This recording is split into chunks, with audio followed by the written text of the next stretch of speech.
إن الحمد لله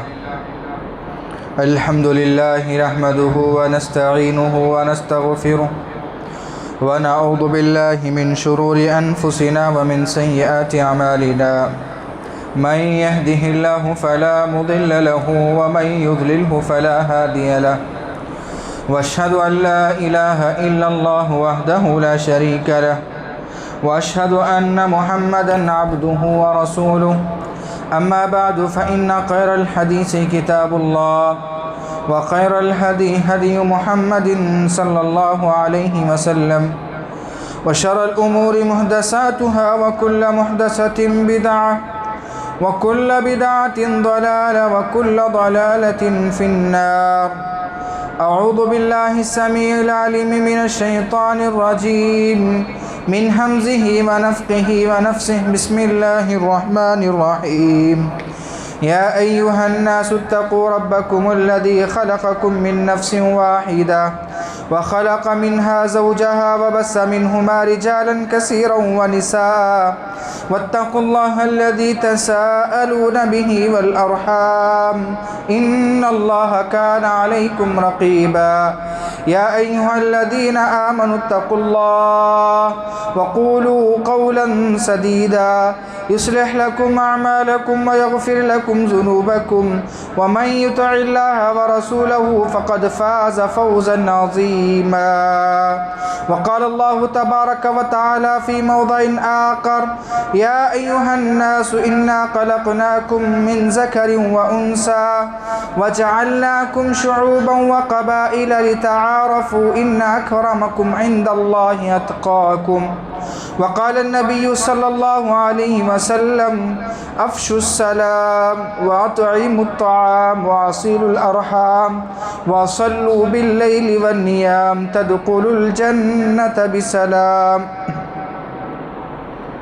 لب کلزم کو ساتھ دینے والے، میرے قطروں کو گہرائی عطا کر، ہے محرومی بصیرت دل کی آنکھیں عطا کر، ان کو بینائی عطا کر، تخیر کو بلندی کی سند دے، تفکر کو توانائی عطا کر، آمین رب العالمین. ہر قسم کی تعریف، توصیف، کبریائی و بڑائی، وحدانیت، عزت و جلال، شان و شوکت سب اس مالک و ملک کی لائق و سزاوار ہے جو ہم سب کا پالنہار، اکیلا خالق، مالک، مدبر ہے. وہی اللہ ہے جس کی تعریف میں اور آپ جتنی بھی کی جائے کم ہی ہے.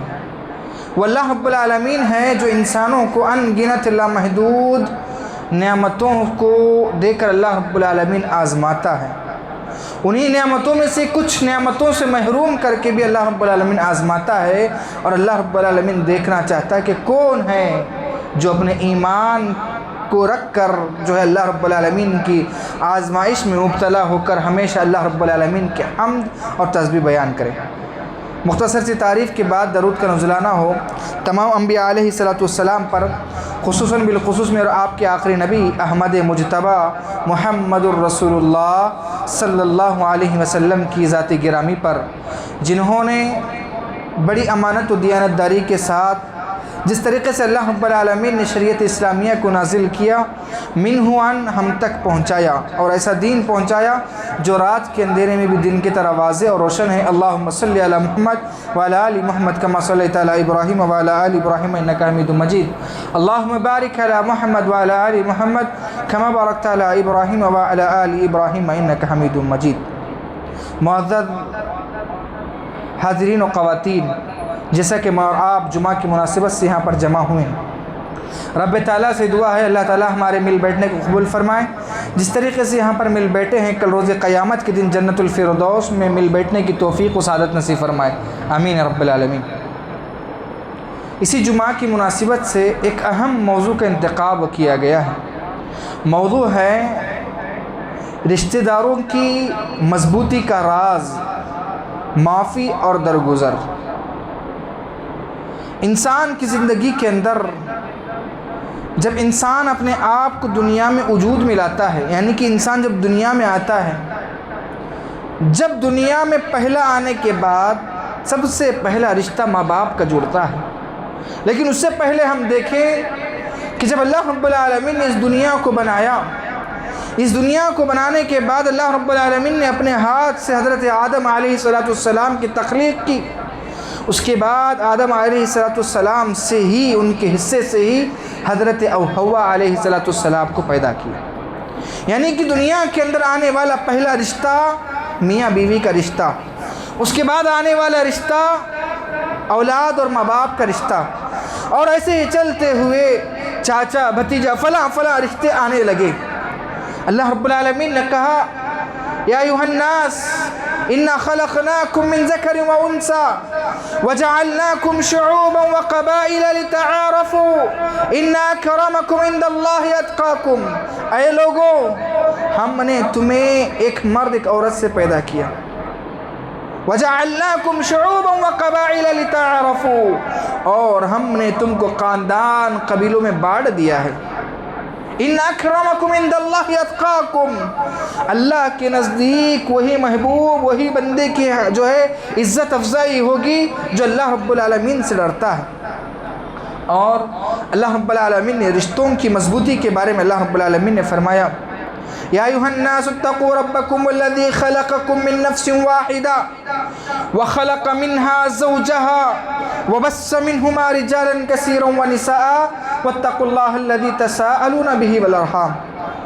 اللہ کے نبی نے ہر نکاح، خطبہ نکاح کے اندر یہ آیت کریمہ پڑھنے کا حکم دیا. کیوں؟ انجان رشتہ مضبوط ہونے کے لیے جا رہا ہے. اس کا مطلب کیا ہے؟ اے لوگوں، اللہ تعالیٰ سے ڈرو. واتقوا اللہ الذی تساءلون به والارحام، ہم نے تمہیں ایک مرد ایک عورت سے پیدا کیا اور تمہاری اولادیں ہوں گی، اور تم جو اللہ کے نام سے مانگتے ہو، ایک دوسرے سے اللہ کے نام سے مانگتے ہو. والذین تساءلوا به والارحام، اور تم رشتوں کو توڑنے سے بچو. ان اللہ کان علیکم رقیبا، بے شک جو کچھ تم کرنے والے ہو اللہ رب العالمین جاننے والا ہے. حاضرین جمعہ، معلوم ہوا کہ رشتہ داری کو جوڑنا ایک اہم فریضہ ہے، چاہے رشتہ کوئی بھی ہو. لیکن اللہ کے نبی جناب محمد رسول اللہ صلی اللہ علیہ وسلم نے فرمایا کہ کچھ رشتے قریبی ہیں، کچھ رشتے دور کے ہیں، لیکن انسان کو چاہیے کہ ہر رشتے کو جوڑنے کی کوشش کرے، ہر رشتے کو مضبوط کرنے کی کوشش کرے. اللہ کے نبی جناب محمد رسول اللہ صلی اللہ علیہ وسلم جو ہر نکاح خطبہ کے اندر یہ آیت پڑھا کرتے تھے، اللہ کے نبی حکم دیتے کہ تم ایک رشتے کا جو رشتہ بننے والا ہے، اس رشتے کو تک جو مرتے دم تک اس کو قائم رکھو اور اس کو توڑنے سے بچو. اللہ کے نبی جناب محمد رسول اللہ صلی اللہ علیہ وسلم نے فرمایا کہ جب اللہ رب العالمین نے یہ آیت نازل کی وانظر عشیرتک الاقربین، اے نبی صلی اللہ علیہ وسلم تم اپنے رشتہ داروں کو اللہ کے بارے میں ڈراؤ، تو اللہ کے نبی جناب محمد رسول اللہ صلی اللہ علیہ وسلم اڑ جاتے. اللہ کے نبی اپنے خاندان میں جاتے، ہر قبیلے کا نام لیتے، بنو قریش، بنو امیہ، سب کا نام لیتے اور کہتے قولوا لا الہ الا اللہ تفلحون، تم لا الہ الا اللہ کو اپنے زبان سے اقرار کر لو اور اس کی بتائے ہوئے طور طریقے پر اپنی زندگی گزارو، تم کامیاب ہو جاؤ گے. اس کے بعد اللہ کے نبی جناب محمد رسول اللہ صلی اللہ علیہ وسلم نے کہا میں اللہ کا محبوب بندہ ہوں، لیکن اس غلط فہمی میں نہ رہنا، اگر تم اسلام کو قبول نہیں کرو گے تو اللہ رب العالمین تمہارے ساتھ اچھا معاملہ کرنے والا نہیں ہے. اور تم اس غلط فہمی میں نہ رہنا کہ محمد صلی اللہ علیہ وسلم تمہارے کچھ کام آنے والا ہے. لیکن اللہ کے نبی نے اس کے بعد بتایا اگر تم اسلام بھی قبول نہیں کرتے لیکن میں تمہارے ساتھ صلہ رحمی کرنے والا ہوں، رشتہ داری کے ناطے میں تمہارے ساتھ رشتہ داری نبھانے والا ہوں. اللہ کے نبی جناب محمد رسول اللہ صلی اللہ علیہ وسلم کا یہ بات جو اللہ کے نبی نے کہا تھا کہ رشتہ داری کو نبھاتا ہوں، اگر تم اسلام قبول کرو یا نہ کرو تمہارا معاملہ ہے. اور اس کے بعد یہ رشتہ داری کو نبھانے کا جو مادہ اللہ کے نبی کے پاس تھا، یہ اللہ کے نبی کے دشمنان اسلام بھی جانتے تھے، دشمنان اسلام بھی جانتے تھے. اللہ کے نبی جناب محمد رسول اللہ صلی اللہ علیہ وسلم کی بد دعا سے، اللہ کے نبی کی بد دعا سے جو ہے مدینہ کے اندر قحط سالی آ گئی تھی، برگال جس کو بولتے وہ آ گیا تھا. جب دیکھا کہ ابو سفیان ابھی اسلام نہیں لائے تھے، ابو سفیان اللہ کے نبی جناب محمد رسول اللہ صلی اللہ علیہ وسلم دشمن، اسلام کا دشمن، اللہ کے نبی کا بڑا دشمن، اللہ کے نبی جناب محمد رسول اللہ صلی اللہ علیہ وسلم کے پاس آتا ہے. آنے کے بعد کہتے ہیں اللہ کے نبی آپ کو اللہ کا واسطہ اور ہماری رشتہ داری کا واسطہ کہ آپ اللہ سے دعا کریں کہ اللہ تعالیٰ یہ جو خیز سالی اس کو دور کر دیں۔ یعنی کہ وہ دشمنان اسلام بھی جانتے تھے کہ اللہ کے نبی جناب محمد رسول اللہ صلی اللہ علیہ وسلم رشتہ داری کو نبھانا جانتے ہیں، خواہ وہ دشمن کیوں نہ ہو۔ اللہ کے نبی جناب محمد رسول اللہ صلی اللہ علیہ وسلم نے اپنے چچا، اللہ کے نبی کے چچا اللہ کے نبی کو کتنی تکالیف دی، اس کے باوجود بھی اللہ کے نبی جناب محمد رسول اللہ صلی اللہ علیہ وسلم رشتہ داری کو توڑنے کا کام نہیں کیا۔ اللہ کے نبی نے کبھی اپنے بیویوں سے نہیں کہا کہ ہمارا دشمن ہے اس کے ساتھ فلاں معاملہ کیا جائے۔ اللہ کے نبی جناب محمد رسول اللہ صلی اللہ علیہ وسلم رشتوں کو جوڑنے کے لیے آئے تھے۔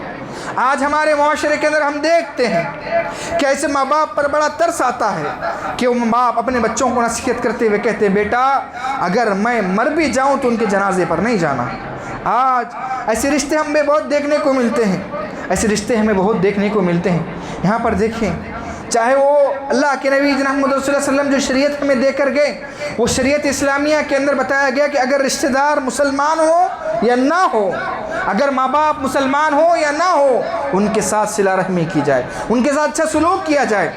عمر خطاب رضی اللہ عنہ کے پاس ایک ایسا لباس تحفے میں دیا گیا، وہ شریعت کے حساب سے پہننا مناسب نہیں تھا، وہ پہننا مناسب نہیں تھا، لیکن وہ رشتہ دار کا تحفہ دیا ہوا قبول کر لیا، اور اس کے بعد ایک اور ان کا دوست یا ان کا رشتہ دار دوسرے جگہ پر تھا جو کافر تھا، عمر خطاب رضی اللہ عنہ نے اس کو تحفے میں دے دیا۔ یعنی کہ شریعت اسلامیہ کے اندر کسی بھی نہیں ایسے رشتے کو جوڑنے کا حکم دیا گیا۔ اللہ کے نبی محمد رسول اللہ صلی اللہ علیہ وسلم نے فرمایا کہ جب انسان صحیح معنوں میں رشتوں کو پہچانے اور رشتہ داروں کو جوڑے، اللہ رب العالمین اس کی زندگی کے اندر رزق میں برکت عطا کرتا ہے، سبحان اللہ۔ اور اللہ کے نبی محمد رسول اللہ صلی اللہ علیہ وسلم کے بارے میں عبداللہ بن سلام رضی اللہ عنہ کہتے ہیں، اللہ کے نبی محمد رسول اللہ صلی اللہ علیہ وسلم جب مدینہ آئے، پہلی جو دعوت اللہ کے نبی محمد رسول اللہ صلی اللہ علیہ وسلم نے کیا دی؟ افشوا السلام، آپس میں سلام کو عام کرو، وَأَطْعِمُوا الطَّعَامَ، بھوکے کو کھانا کھلاؤ، وَأَصِيلُوا الْأَرْحَامَ، رشتہ داروں کو جوڑو، وَصَلُّوا بِاللَّيْلِ وَالنِّيَامِ، رات میں اٹھ کر اللہ کی عبادت کرو، جب سارے لوگ سوئے ہوں، تدخلوا الجنۃ بسلام، اور اپنے آپ کو سلامتی کے ساتھ جنت میں داخل کرو۔ تو معلوم کیا ہوا؟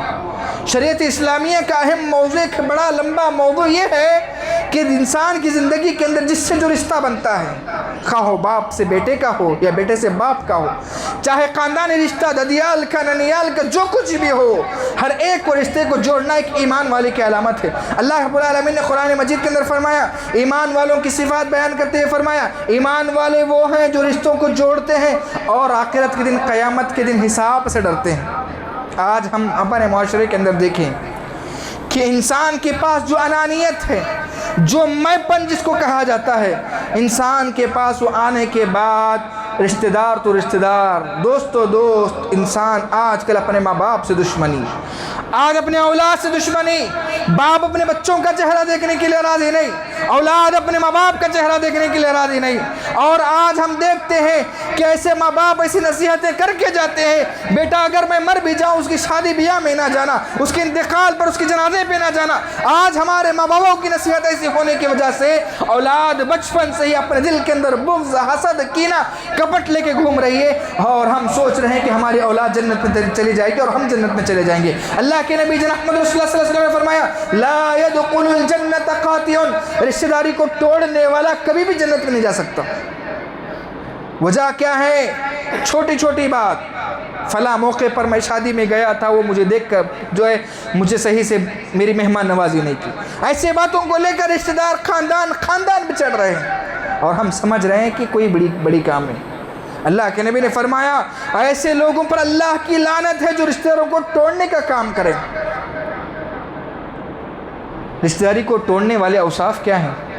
ایک دوسرے کی غیبت، ایک دوسرے کی، یہ سب چیزیں کب آتی ہے؟ جب انسان کے پاس حسد، کینہ، کپٹ ہو، ایک دوسرے کے بارے میں جو ہے حسد ہو، جلن ہو کہ اس کے پاس وہ چیز ہے، میرے پاس وہ چیز نہیں ہے، اس کے پاس فلاں چیز ہے، اس کے پاس فلاں بنگلہ، فلاں گاڑی ہے، میرے پاس نہیں ہے، تو کیا کرتے ہیں؟ بعض لوگ جا کر بولتے تیرے بارے میں ایسا بولا، ویسا بولا، فلاں فلاں فلاں۔ شریعت اسلامیہ کا حکم ہے کہ رشتہ داروں کو جوڑو۔ جھوٹ، اللہ رب العالمین نے قرآن مجید کے اندر فرمایا جھوٹ کے بارے میں، لعنت اللہ علی الکاذبین، جھوٹوں پر اللہ کی لعنت ہے، لیکن یہ جھوٹ بھی رشتہ داروں کو جوڑنے کے لیے بولا جا سکتا ہے، شریعت اسلامیہ کے اندر جائز قرار دیا، ہلکا پھلکا جھوٹ بولا جا سکتا ہے۔ میرے بھائی معلوم ہوا کہ رشتہ داری کو جوڑنا، جیسا کہ میں نے خطبہ جمعہ کا موضوع ہے رشتہ داری کی مضبوطی کا راز عفو اور درگزر۔ ہم آتے ہیں عفو اور درگزر، معاف کرنا، معاف کرنے کا مادہ ہمارے اندر بالکل ختم ہو چکا ہے۔ کیوں؟ میں کیوں معاف کروں؟ نہیں، اس نے میرے ساتھ فلاں کیا۔ آپ اللہ کے نبی جناب محمد رسول اللہ صلی اللہ علیہ وسلم کی زندگی کا واقعہ دیکھیں۔ صلہ رحمی کس کو کہتے ہیں پہلے یہ سمجھ لیں۔ اللہ کے نبی جناب محمد رسول اللہ صلی اللہ علیہ وسلم کا جو حکم ہے کہ صلہ رحمی ایک دوسرے کے ساتھ اچھا برتاؤ کرنا، اس کا حق سب سے پہلے ماں باپ رکھتے ہیں۔ اللہ تعالیٰ نے فرمایا وَقَضَىٰ رَبُّكَ أَلَّا تَعْبُدُوا إِلَّا إِيَّاهُ وَبِالْوَالِدَيْنِ إِحْسَانًا إِمَّا يَبْلُغَنَّ عِندَكَ الْكِبَرَ أَحَدُهُمَا أَوْ كِلَاهُمَا فَقُل لَّهُمَا أُفٍّ وَلَا تَنْهَرْهُمَا وَقُل لَّهُمَا قَوْلًا كَرِيمًا وَاخْفِضْ لَهُمَا جَنَاحَ الذِّلِّ مِنَ الرَّحْمَةِ وَقُل رَّبِّ ارْحَمْهُمَا كَمَا رَبَّيَانِي صَغِيرًا۔ اللہ رب العالمین نے کہا، اللہ رب العالمین راضی ہونے کا اعلان کرتا ہے۔ اللہ رب العالمین نے کہا کہ تم اللہ کی عبادت کرو اور اپنے ماں باپ کے ساتھ خوش رہو، ماں باپ کو راضی کر لو، میں راضی ہوں۔ اور کہا کہ تمہارے ماں باپ ایک یا دونوں بڑھاپے کے پہنچ جائیں، انہیں اف تک نہ کہنا۔ اور اس کے بعد فرمایا کہ ان کے لیے دعا کرو، رب ارحمہما کما ربیانی صغیرا، اے اللہ ان پر ایسے رحم کرنا جس طریقے سے انہوں نے ہمیں بچپن میں رحم کیا تھا۔ یعنی کہ شریعت اسلامیہ نے کہا کہ بچہ کتنا بھی بڑا کیوں نہ ہو جائے، بچہ کتنا بھی کمانے والا کیوں نہ ہو جائے، بچہ کتنے بھی عہدے منصب والا کیوں نہ ہو جائے، بچہ کتنا بھی دنیا کے اندر ترقی کیوں نہ کر لے، لیکن باپ کا حق ماں کا حق ادا نہیں کر سکتا۔ ان سے جڑے رکھنا ہی ایک شریعت اسلامیہ کا قانون ہے۔ بچہ آج دو روٹی کیا کمانے لگ جاتا ہے، کچھ پیسے کیا کمانے لگ جاتا ہے، سب سے پہلے ماں باپ سے رشتہ ختم کر لیتا ہے۔ کیوں؟ نہیں، ان کے مشورے ہمیں پسند نہیں آتے، نہیں وہ ہمیں چڑچڑاتے۔ لیکن جب ایک بچہ، معصوم سا بچہ، بچپن کے اندر بہت سارے چیزیں سے پریشان کیا، لیکن باپ ہونے کی ناحیت سے باپ کا کردار نبھاتی ہوئے تمہیں معاف کرتا چلا گیا، ماں ہونے کی ناحیت سے ماں اپنے کردار کو نبھاتے ہوئے معاف کرتے ہوئے چلتی رہی۔ لیکن انسان اس چیز کو بھول جاتا ہے، لیکن جب اس کو دنیا نظر آنے لگتی ہے ماں باپ کو بھول جاتا ہے۔ اور بھائی کا رشتے کے بارے میں، آج بھائی بھائی سے جدا ہے، بچے کو سکھایا جا رہا ہے بیٹا چاچا کے گھر نہیں جانا۔ بدگمانی سب سے بڑی چیز ہے۔ بدگمانی جب انسان کے پاس آ جائے اس کا علاج کوئی نہیں کر سکتا۔ بدگمانی کیا ہے؟ میں نے مغرب کے درس کے اندر یہ بتایا تھا کہ آپ کو پوری بات معلوم نہیں ہے، آپ اندازہ لگا رہے ہیں۔ ہو سکتا ہے آپ کا، اللہ کے نبی نے کہا، اللہ رب العالمین نے قرآن مجید کے اندر کہا کہ بعض بدگمانیاں ایسی ہیں جو حرام ہیں۔ مثال کے طور پر ایک بھائی، دو بھائی، تین بھائی ہیں، دو بھائی ایک دوسرے کا گھر بازو بازو میں ہیں۔ ایک بڑا بھائی آیا دونوں بھائیوں کو ملنے کے لیے، باہر سے آیا ملنے کے لیے، آنے کے بعد ایک کے گھر میں گیا، جا کر اس سے ملاقات کی۔ ملاقات کرنے کے بعد جو اس کے گاڑی کا، یعنی کہ اس کو جانا تھا دوسرے جگہ پر، وہ فوراً نکل کے چلا گیا اور اس نے یہ سوچا کہ کل آ کر جو ہے بڑا بھائی ہے اسے مل لوں گا۔ لیکن بڑا بھائی آ کے دیکھتا ہے کہ جو بھائی چھوٹے بھائی کے گھر آیا تھا ملنے کے لیے واپس چلا گیا۔ کچھ نہ کچھ میرے چھوٹے بھائی نے میرے بارے میں اس کے ذہن کے اندر بھرا ہوگا، کچھ بولا ہوگا، حالانکہ وہ گیا کس لیے؟ اپنے کام کی وجہ سے چھوڑ کر کل آنے کے ارادے سے چلا گیا۔ اب یہ گھر کے اندر جا کے بول رہا ہے اپنی بیوی بچوں کو، اگر وہ کل سے گھر کے اندر آیا تو اس کو نہیں لینا، فلاں لینا۔ ہمارے اندر ہو رہا ہے۔ کیوں؟ ہم بنیاد کو نہیں جانتے، اوپر کے چیزوں کو دیکھ کر اپنی طرف سے فیصلہ کر لیتے، رشتہ داری ٹوٹ جاتی، خاندان قبیلے بٹ جاتے ہیں۔ بدگمانی سے بچنا بہت ضروری ہے۔ اور غیبت، چغلی جو ہمارے معاشرے کے اندر عام ہے، وہ ایسا کرتا تھا ویسا۔ اللہ کے نبی جناب محمد صلی اللہ علیہ وسلم نے فرمایا ان یأکل لحم اخیہ میتا فکریہتموہ، اگر تم غیبت کرتے ہو تمہارے مردار بھائی کا گوشت کھانے کے برابر ہے۔ اللہ کے نبی، اللہ کا کلام جھوٹا نہیں ہو سکتا۔ ایک انسان کو راستے میں ایک مرغی مری ہوئی ملتی ہے، انسان کراہت کے ساتھ اس کو چھونا پسند نہیں کرتا۔ شریعت اسلامیہ کا قانون ہے۔ اللہ رب العالمین نے کہا اگر تم کسی بھائی کی غیبت کرتے ہو، ان یأکل لحم اخیہ میتا فکریہتموہ، کہ تم گویا کہ تم اپنے مردار بھائی کا گوشت کھانے کے برابر۔ صلہ رحمی کرنا سیکھو۔ اللہ ائمہ اکرام لکھتے ہیں کہ رشتہ داروں کو صرف رشتہ داری نبھانے کے لیے، کوئی معاش کے لیے، کوئی چیز کے لیے نہیں، رشتہ داری کی نبھانے کے لیے آیا جایا کرے، گھروں کو جائیں، ان کو بلائیں کریں۔ اور اگر رشتہ دار دور ہیں تو کم سے کم فون سے جو ہے کانٹیکٹ کر کے ان سے بات کر لیا کرے، تاکہ ان کے اندر جو بھی حسد، کینہ، کپٹ سب دور ہو سکے۔ اور اس کے بعد بیمار کی عیادت، رشتہ داروں کو جوڑنے کا سب سے اچھا کام کہ کوئی رشتہ دار بیمار ہوا فوراً چلے جانا ان کی عیادت کے واسطے، آپ سے جو ہو سکے لے کر جا کر اچھے سے بات کر کے اللہ رب العالمین کے رحمت کے بارے میں بتا کر ان کو صبر تسلی دے کر آنا، یہ رشتہ دار صلہ رحمی ہے، شریعت اسلام میں سکھاتا ہے۔ اور اس کے بعد ہدیہ دینا، ہدیہ لینا، اللہ کے نبی جناب محمد رسول اللہ صلی اللہ علیہ وسلم نے فرمایا رشتہ داروں کے اندر سب سے بڑا صلہ رحمی کا ایک ذریعہ یہ ہو سکتا ہے کہ ہدیہ دے۔ انسان کما کر دنیا میں چھوڑ کر جانے والا، اپنے رشتہ داروں کو ہدیہ دینا، ہدیہ لینا، یہ ہدیہ کسی کی طرف سے بھیجنا، یہ صلہ رحمی کی سب سے بڑی وجہ ہے۔ اور صدقہ و زکوٰۃ، ہم اپنے معاشرے کے اندر دیکھتے ہیں کہ صدقہ و خیرات کی جب بات آتی ہے تو ہم گاؤں کے سب غریبوں کا نام تو لسٹ میں لیتے ہیں، لیکن اپنے رشتہ داروں کو دینا پسند نہیں کرتے۔ اللہ کے نبی نے کہا سب سے بہترین صدقہ و زکوٰۃ وہ ہے جو اپنے رشتہ داروں کو دیا جائے، ڈبل اجر۔ اور فرمایا کہ وہ رشتہ دار کو دینا سب سے زیادہ افضل ہے جو تمہارا دشمن ہو، یعنی کہ تم سے اس کی جمتی نہیں، لیکن اس کے باوجود بھی اللہ کے نبی کی اس حدیث پر عمل کرتے ہوئے اس کو صدقہ و خیرات دینا، زکوٰۃ دینا اگر وہ مستحق ہے۔ تو شریعت اسلامیہ کتنا ایک اہم موضوع پر کتنا سنگین ہمیں سبق دیتا ہے کہ اگر ہم اور آپ کی زندگی سے گزر جائے تو صحیح معنوں میں سمجھیے کہ اللہ رب العالمین نے جو فرمایا کہ رشتہ داروں کو جوڑنے کا کام جنت میں لے جانے کا سبب بنتا ہے، بے شک یہ ممکن ہے۔ ہم نے کل یہ پوسٹر بنایا کہ ہمارا موضوع یہ ہے، تقریباً 4 لوگوں نے میسیج کیا اور کہا کیا یہ موضوع یہ ممکن ہے دنیا کے اندر کہ رشتہ داری کو جوڑنا ہو سکتا ہے؟ بالکل ہو سکتا ہے جب ہم صحیح معنوں میں اپنے آپ کو مسلمان بنا کر اپنی زندگی گزاریں۔ اگر ہمارے پاس اللہ کا ڈر نہیں، اگر ہمیں جنت میں جانے کی خواہش نہیں ہے تو یہ سب چیزیں ناممکن ہیں، لیکن جنت کی طلب رکھنے والا، اللہ سے ملاقات کرنے والا، قیامت کے دن کے حساب سے ڈرنے والا انسان ہمیشہ چاہتا ہے کسی نہ کسی طریقے سے رشتے کو جوڑا جائے اور رشتے سے توڑنے سے ہمیشہ بچنے کی کوشش کرتا ہے۔ چلیں ہم دیکھیں معاف کرنے کا فائدہ کیا ہے۔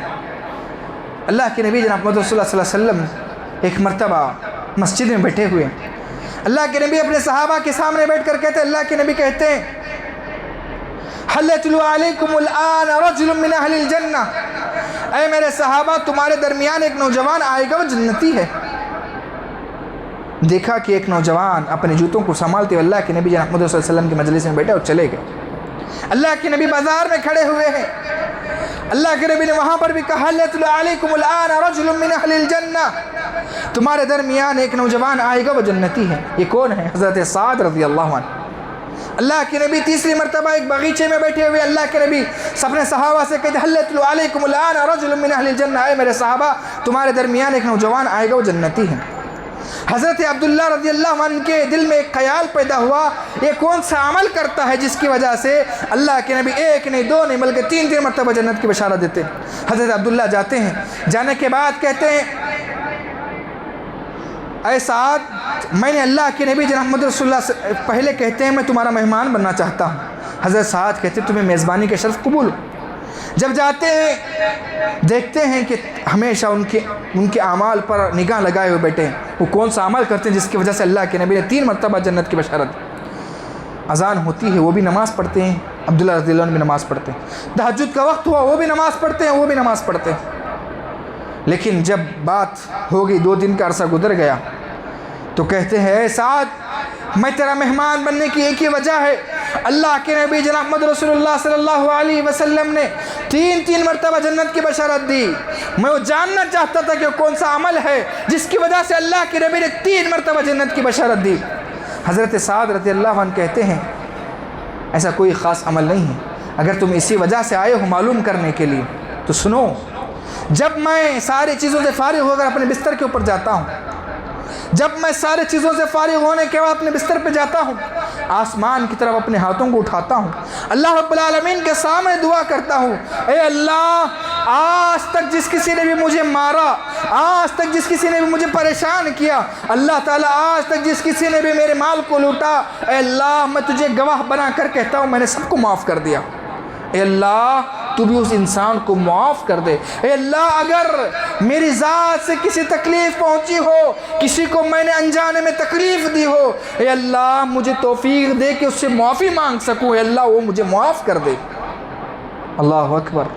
اللہ کے نبی نے 3 مرتبہ جنت کی بشارت۔ اور یہ سعد رضی اللہ عنہ کون ہیں؟ جب یہ اسلام قبول کی ان کی عمر 30 سال، جب ان کا انتقال ہوا 30 پر 6 سال کچھ مہینے، یوں کہہ لیجئے 30 پر 7 سال میں ان کا انتقال ہوا۔ لیکن وہ کون سا عمل؟ اللہ رب العالمین، اللہ کے نبی نے فرمایا لَقَدْ احْزَرَ الرَّحْمَنِ بِمَوْتِ سعد، موت سعد رضی اللہ عنہ کے انتقال پر رب کا عرش ہل گیا اور 70,000 فرشتوں کو اللہ رب العالمین نے ان کے جنازے میں بھیجا۔ کیوں؟ معاف کرنے۔ سوتے وقت نہ ان کے دل کے اندر کینہ کپٹ کچھ نہیں، دلوں کو صاف رکھ کے اپنی زندگی گزارا کرتے تھے۔ آج صبح اٹھ کے دیکھتے ہیں، ہم صبح رات میں سوچ کے سوتے ہیں کسی نقصان پہنچانا ہے۔ صحابہ کے اندر بھی اختلاف ہوا کرتے تھے، لیکن معافی کا مادہ ان کے پاس ایسا تھا۔ ابوبکر صدیق رضی اللہ عنہ اور عمر رضی اللہ عنہ دونوں کے درمیان کبھی بحث ہوتی ہے، بات چیت کے درمیان کبھی اونچ نیچ ہوتی ہے۔ تو ایک مرتبہ جو ہے ابوبکر صدیق رضی اللہ عنہ حضرت عمر رضی اللہ عنہ کو کچھ باتیں زیادہ سناتے ہیں، بات چیت کے دوران کچھ باتیں زیادہ سناتے ہیں۔ باتیں زیادہ سنانے کے بعد جو ہے عمر رضی اللہ عنہ اپنے چہرے کو نیچے کر لیتے ہیں۔ فوراً ابوبکر صدیق رضی اللہ عنہ سمجھ جاتے ہیں کہ میں نے میرے بھائی کو کچھ باتیں زیادہ سنا دی، اس وجہ سے ناراض ہو گیا۔ ہونے کے بعد فوراً جس جگہ پر جہاں کھڑے ہوئے تھے وہی جگہ پر کھڑے ہو کر کہا اے عمر میرے بھائی تو مجھے معاف کر دے، میں جانتا ہوں کہ میں نے باتیں کچھ زیادہ سنا دی۔ لیکن ابوبکر صدیق رضی اللہ عنہ عمر رضی اللہ عنہ کے کندھے پکڑے ہوئے ہیں، اس کے باوجود بھی عمر رضی اللہ عنہ ان ہاتھوں کو ہٹاتے ہیں اور وہاں سے جانے کی کوشش کرتے ہیں۔ ابوبکر صدیق رضی اللہ عنہ ایک معصوم بچے کی طرح پیچھے جا رہے اور کہہ رہے ہیں میرے بھائی تو مجھے معاف فرما، اگر تو معاف نہیں کرے گا تو اللہ مجھے معاف کرنے والا نہیں۔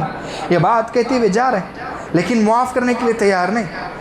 ابوبکر صدیق رضی اللہ عنہ یہاں تک چلے جاتے ہیں کہ ان کی دہلیز پر پہنچ گئے، اندر عمر خطاب رضی اللہ عنہ ہیں، باہر ابوبکر صدیق رضی اللہ عنہ ہیں، کہتے ہیں میرے بھائی مجھے معاف فرما، لیکن عمر رضی اللہ عنہ گھر کا دروازہ بند کر لیتے تھے۔ فوراً روتے روتے سیدھے اللہ کے نبی جناب محمد رسول اللہ صلی اللہ علیہ وسلم کے پاس آتے ہیں۔ آنے کے بعد روتے ہوئے اللہ کے نبی دیکھتے اللہ کے نبی پریشان ہے کہ ابوبکر رو رہا ہے۔ ابوبکر رضی اللہ عنہ کا مقام و مرتبہ کیا ہے؟ ایک مرتبہ اماں عائشہ رضی اللہ عنہ نے پوچھا اللہ کے نبی جو ہم آسمان دیکھتے ہیں کھلا آسمان، اتنا بڑا آسمان ہے، اتنی ساری نیکیاں کسی کی ہو سکتی ہے؟ تو اللہ کے نبی جناب محمد رسول اللہ صلی اللہ علیہ وسلم نے کہا ہاں عمر رضی اللہ عنہ کی ہو سکتی۔ اماں عائشہ رضی اللہ عنہ نے جواب سننے کے بعد ان کا چہرہ تھوڑا سا مایوس ہو جاتا ہے۔ فوراً اللہ کے نبی پوچھتے ہیں کیا معاملہ ہے، کیا بات ہے؟ تو پوچھتے ہیں اللہ کے نبی آپ نے عمر رضی اللہ عنہ کے بارے میں تو کہا، ذرا بتاؤ آئین حسنات ابا بکر یا رسول اللہ، ہمارے بابا ابوبکر صدیق کی نیکیوں کے بارے میں آپ کیا کہتے ہیں؟ اللہ کے نبی نے کہا اے عائشہ تروازو آسمان کا بناتی ہے، پیمانہ میرے صدیق کا بناتی ہے، آسمان کے اندر اتنی جگہ نہیں ہے کہ میرے صدیق کی نیکیاں سما جا سکے۔ سبحان اللہ، اتنی نیک ہستی معافی مانگنے کے لیے فوراً ابو عمر رضی اللہ عنہ کے پیچھے پیچھے جا رہے لیکن معاف کرنے کے لیے تیار نہیں۔ اللہ کے نبی کے پاس آنے کے بعد ان کے جملوں پر غور کریں، کہتے ہیں اللہ کے نبی ابو قحافہ کا بیٹا ہلاک ہو گیا، اللہ کے نبی میں نے میرے بھائی پر ظلم کیا ہے، میں معافی مانگنے کی کوشش کر رہا ہوں لیکن وہ معاف کرنے کے لیے تیار نہیں۔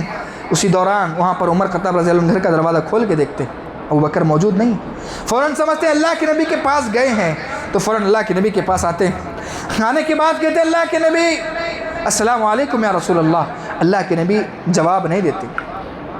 تو فوراً عمر رضی اللہ عنہ کہتے ہیں جب اللہ کے نبی سلام کا جواب نہیں دے رہے تھے مجھے ایسا لگ رہا تھا کہ ابھی زمین پھٹ جائے گی، خطاب کا بیٹا اسی زمین میں دفن ہو جائے گا۔ اللہ کے نبی جناب محمد رسول اللہ صلی اللہ علیہ وسلم سے کہتے ہیں، عمر خطاب رضی اللہ عنہ کہتے ہیں اللہ کے نبی جس وقت ابوبکر نے پہلی مرتبہ مجھ سے معافی مانگی کہ عمر تو مجھے معاف فرما، اگر تو معاف نہیں کرے گا میں اللہ کے ہاں کیا جواب دوں گا؟ اللہ کے نبی اللہ گواہ ہے میں نے پہلی مرتبہ ہی میں اس کو معاف کر دیا لیکن بس میری زبان حرکت نہ کر سکی۔ اللہ اکبر۔ اللہ کے نبی نے کہا اے عمر آج کے بعد سے میرے صدیق کو تکلیف نہ دو۔ جب تم سارے مکہ والوں نے مجھے مارا تو یہ عمر تھا جو میرے جو ہے سپورٹ بن کے کھڑا تھا۔ جب تم سارے مکہ والوں نے مجھے جھوٹا کہا یہی وہ صدیق تھا جو صادق کے نعرے لگایا کرتا تھا۔ جب تم سارے مکہ والوں نے میرے مال کو لوٹا یہی وہ صدیق تھا جو اس کا مال مجھ پر لٹایا کرتا تھا۔ آج کے بعد سے میرے عمر کو تکلیف نہ دو عمر، اب میرے ابو بکر کو تکلیف نہ دو۔ وجہ کیا ہے؟ ان کے بعد اتنے جلیل القدر ہونے کے باوجود بھی معافی مانگنے کا مادہ آج ہمارے پاس نہیں۔ میں معافی مانگے اور معاف کریں، اس طریقے سے معافی مانگا کرے اللہ کے نبی جناب محمد رسول اللہ صلی اللہ علیہ وسلم۔ ہم سمجھتے ہیں کہ ہماری عزتوں کے ساتھ کھیلا جا رہا ہے، ہم کیسے معاف کریں، ہمارے ساتھ بڑا بدسلوکی کا انجوائے کیا جا رہا ہے۔ لیکن اللہ کے نبی نے کہا تم سمجھتے ہو کہ تم معافی مانگنے سے تمہاری عزت کم ہو جائے گی؟ اللہ کے نبی جناب محمد صلی اللہ علیہ وسلم کی حدیث جھوٹی نہیں ہو سکتی۔ اللہ کے نبی نے کہا ما نقصت من مال وما زاد اللہ بعفو الا عزہ، صدقہ و خیرات کرنے سے مال میں کبھی کمی نہیں ہوتی۔ کیلکولیٹر بتا رہا ہے 1,00,000 روپے میں سے 10,000 روپے اللہ کے راہ میں خرچ کریں گے 90,000 روپے ہوگا، لیکن اللہ کے ہاں جو ملنے والا ہے اس کا احساس ہمیں نہیں۔ لیکن اللہ رب العالمین، اللہ کے نبی کی حدیث ہے تو ماننا پڑے گا کہ مال کبھی کم ہونے والا نہیں، مال کے اندر برکت آئے گی۔ اس کے بعد فرمایا ما نقصت من مال وما زاد اللہ بعفو الا عزہ، معافی مانگنے سے کسی کی عزت میں کمی ہونے والی نہیں۔ تمہیں لگ رہا ہے وہ کہے گا آیا میرے پاس، آنا تھا تجھے میرے پاس، جھک کر آنا تھا، بولنے والے کچھ بھی بولیں، لیکن اللہ کے نبی کی حدیث ہے وما زاد اللہ بعفو الا عزہ، کل روز قیامت کے دن تمہاری عزتوں کو بڑھا دیا جائے گا۔ 10-4 لوگوں کے سامنے ذلیل ہونا پڑے، معافی مانگنے کے لیے ہونا پڑے، ہو جائیں، کیوں؟ اللہ رب العالمین کل روز قیامت کے دن پوری انسانیت کے سامنے، پوری انسانیت کھڑی ہوئی، پوری انسانیت کے سامنے اللہ رب العالمین تمہارے درجات کو بلند کرنے والا ہے۔ اللہ کے نبی محمد رسول اللہ صلی اللہ علیہ وسلم فاتحانہ مکہ المکرمہ کے اندر داخل ہو رہے ہیں، اونٹ پر بیٹھے ہوئے ہیں، نکیل حضرت بلال حبشی رضی اللہ عنہ کے ہاتھ میں ہے۔ اللہ کے نبی جب جیسے کہ مکہ کے قریب پہنچے اللہ کے نبی اپنے آپ کو جھکا لیا۔ بلال رضی اللہ عنہ نے پوچھا آقا کوئی تکلیف؟ اللہ کے نبی جناب محمد رسول اللہ صلی اللہ علیہ وسلم نے کہا نہیں کوئی تکلیف نہیں ہے، یہ وہ مکہ ہے جہاں پر بلال حبشی کی کراہنے کی آوازیں آتی ہیں، یہ وہ مکہ ہے جہاں پر حضرت سمیہ رضی اللہ عنہ کی چلانے کی آوازیں آتی ہے، یہ وہ مکہ ہے جہاں پر حضرت قباب رضی اللہ عنہ کی آواز سنائی دیتی ہے، یہاں پر میرے صحابہ کو بڑی تکلیفیں دی گئی، آج میں مکہ المکرمہ کے اندر فاتحانہ داخل ہو رہا ہوں، ہم نے مکہ کو جیت لیا ہے، مجھے بس اس بات کا ڈر ہے کہیں میرے دل کے اندر فخر نہ آئے، غرور نہ آئے، اس لیے میں اپنے آپ کو جھکایا ہوا ہوں۔ سبحان اللہ۔ اللہ کے نبی جناب محمد رسول اللہ صلی اللہ علیہ وسلم مکہ المکرمہ کے اندر جاتے ہیں، کعبۃ اللہ میں جاتے ہیں، جانے کے بعد اپنے ہاتھوں سے سارے بتوں کو نکالتے ہیں، نکالنے کے بعد کہتے ہیں وَذَهَقَ الْبَاطِلُ إِنَّ الْبَاطِلَ كَانَ زَهُوقًا، حق ہے، باطل جو ہے کبھی مٹنے والا، باطل جو ہے مٹنے والا ہی ہے۔ حق آنے کے بعد یہ فرماتے ہوئے اللہ کے نبی سارے بتوں کو ہٹاتے ہیں، ہٹانے کے بعد اللہ کے نبی جناب محمد صلی اللہ علیہ وسلم کہتے ہیں باہر سارے بڑے بڑے ظالم بیٹھے ہوئے ہیں، اللہ کے نبی کو جنہوں نے مارا، اللہ کے نبی کو جنہوں نے جو ہے اللہ کے نبی کو مارنے کی کوشش کی، جنہوں نے اللہ کے نبی کے صحابہ کو قتل کیا، سارے لوگ بیٹھے ہوئے ہیں، سارے لوگ صحابہ کرام رضی اللہ عنہم کی زبان پر یہ ہے الیوم یوم الملحمہ، آج ٹکے بوٹی کا دن ہے، آج مکہ کے اندر جو ہے خون کی ندیاں بہائی جائیں گی۔ سارے لوگوں کے اندر ایک ہر تڑی مچی ہوئی ہے کہ اب کیا ہونے والا ہے۔ اللہ کے نبی باہر آئے، آنے کے بعد ظالموں سے خطاب ہو کے فرمایا اے ظالموں ذرا بتاؤ میرے بارے میں کیا خیال ہے۔ ان لوگوں کو یہ پیغام سن لینا چاہیے جو لوگ کہتے ہیں کہ مذہب اسلام دہشت گرد ہے اور تلوار کی چوٹ سے پہنچا ہے۔ اللہ کے نبی جناب محمد رسول اللہ صلی اللہ علیہ وسلم آ کر پوچھتے ہیں اے ظالموں ذرا بتاؤ میرے بارے میں کیا خیال ہے۔ بڑے بڑے ظالم جو اللہ کے نبی کو مارنے کی کوشش کی، صحابہ کو قتل کیا، وہاں پر حضرت حمزہ رضی اللہ عنہ کو قتل کرنے والا بھی موجود ہے۔ اللہ کے نبی جناب محمد رسول اللہ صلی اللہ علیہ وسلم کے پاس اللہ کے نبی نے پوچھا میرے بارے میں کیا خیال رکھتے ہو؟ کہا کریم ابن کریم، تم کریم بڑے رحم دل باپ کے بیٹے ہو، امید ہے کہ تم بھی رحم کرنے والے ہو۔ اللہ اکبر۔ زبان چلی تو کیسی چلی، وہ رحمت والی زبان۔ اللہ کے نبی جناب محمد رسول اللہ صلی اللہ علیہ وسلم نے سارے ظالموں کو، سارے صحابہ کی تلواریں تیز ہیں کہ ابھی اللہ کے نبی کا حکم ہوگا کہ ان کی جو ہے گردنیں دھڑ سے الگ کر دی جائیں، لیکن زبان چلی تو کیسی چلی، رحمت والی زبان چلی۔ اللہ کے نبی نے کہا لا تضربوا علیکم اليوم وَأَنْتُمُ الطُّلَقَاء، آج کے دن تمہیں کوئی بدلہ نہیں لیا جائے گا، تمہیں چھوڑ دیا جائے گا۔ اللہ اکبر، اسی وقت اللہ اکبر کے نعرے بلند ہونے لگے اور کہا گیا دنیا کے اندر اس سے بڑا انصاف آج تک نہیں دیکھا گیا، کیونکہ بڑے بڑے ظالم جنہوں نے قتل کیا صحابہ کرام کو وہ بھی موجود ہیں، اللہ کے نبی نے معاف کیا۔ معاف کرنے کے بعد تاریخ گواہ ہے، سنہرے الفاظوں میں لکھنے کے برابر ہے، کہا گیا کہ جب اللہ کے نبی نے کہہ دیا کہ معاف کر دیا گیا تو اسی وقت بڑے بڑے ظالم اللہ کے نبی پر عہد کرتے ہوئے کہا لا الہ الا اللہ محمد رسول اللہ، ہم گواہی دیتے ہیں اللہ کے سوا کوئی معبود نہیں، آپ نبی کریم صلی اللہ علیہ وسلم اللہ کے رسول اور بندے۔ میرے بھائیو، معاف کرنے سے اللہ کے نبی کے پاس وہ لوگ بھی آئے جو اللہ کے نبی کے چچا کے قاتل تھے، اللہ کے نبی کے چچا کے قاتل آئے عندہ اللہ کے نبی جناب محمد رسول اللہ صلی اللہ علیہ وسلم کے پاس آئے، اے نبی کریم صلی اللہ علیہ وسلم، اللہ کے نبی ان کو دیکھ رہے، یہ تو میرے چچا کا قاتل ہے۔ اللہ کے نبی کی آنکھوں سے آنسو جاری ہو گیا، کہا اللہ کے نبی آپ نے وہ بڑے ظالموں کو تو معاف کر دیا، ہم آپ کے چچا کے قاتل ہیں، کیسے؟ اللہ کے نبی کے چچا کا جب اللہ کے نبی کے چچا کو جب شہید کیا گیا، ان کے ناک، ان کے کان، ان کی آنکھ، ان کا جو ہے گردہ جو ہے سینہ چیر کر دل نکالا گیا، اتنی تکلیف اللہ کے نبی کے سامنے وہ منظر پیش آیا، اللہ کے نبی کی آنکھوں سے آنسو جاری ہے۔ اللہ کے نبی سے انہوں نے پوچھا اللہ کے نبی سب کو تو معاف کر دیا، ذرا بتاؤ ہمارے بارے میں کیا خیال ہے؟ اللہ کے نبی نے کہا جاؤ میں نے تمہیں بھی معاف کر دیا، جاؤ میں نے تمہیں بھی معاف کر دیا، بس ایک درخواست ہے میرے آنکھوں کے سامنے آئندہ مت آنا، جب تم میرے آنکھوں کے سامنے آتے ہو میرے چچا کی لاش میرے نظر کے سامنے آتی ہے، میں اپنے آپ کو برداشت نہیں کر سکتا، اللہ کے واسطے تم میرے سامنے نہ آنا، میں نے تم کو معاف کر دیا۔ جس نبی نے ہمیں معاف کرنے کا طریقہ سکھایا، آج ہم رشتہ داروں کو اپنی اولاد کو معاف کرنے کے لیے تیار نہیں۔ شاعر کہتے ہیں قبر جس کی حدیثوں میں آ کر وہی زمانہ اب آ رہا ہے، زمین تہور بدل رہی ہے، فلک بھی آنکھیں دکھا رہا ہے، ہوا ہے بھائی بھائی کا رہزن، حقیقی بیٹی ہے ماں کی دشمن، پسر نے چھوڑا پدر کا دامن، بہن کو بھائی ستا رہا ہے، نہ بے سبب کے سلام کرنا، نہ بے غرض کے کلام کرنا، نہ بغیر رشوت کے کام کرنا، یہ بات شیطان ہمیں سکھا رہا ہے۔ کھڑے ہیں سب ہاتھ باندھے خیالوں میں سب اپنے اپنے، اگر کوئی پوچھے امام مسجد سے نماز کس کو پڑھا رہا ہے؟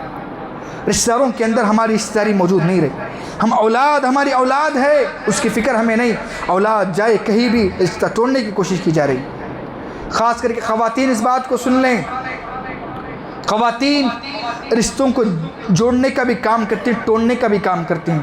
آج جو ہمارے معاشرے کے اندر دیکھنے کو ملتا ہے خواتین رشتوں کو توڑنے کا کام کرتی ہیں، کچھ باتیں ہوں گی جو دل کو ٹھیس پہنچنے والی ہوں، اللہ کے لیے نظر انداز کر کے درگزر کر کے چلے۔ کیوں؟ درگزر کرنا ایک بہت بڑی صفات ہے، یہ جس کے اندر آ جاتی ہے اللہ رب العالمین کا چہیتا بندہ بن جاتا ہے۔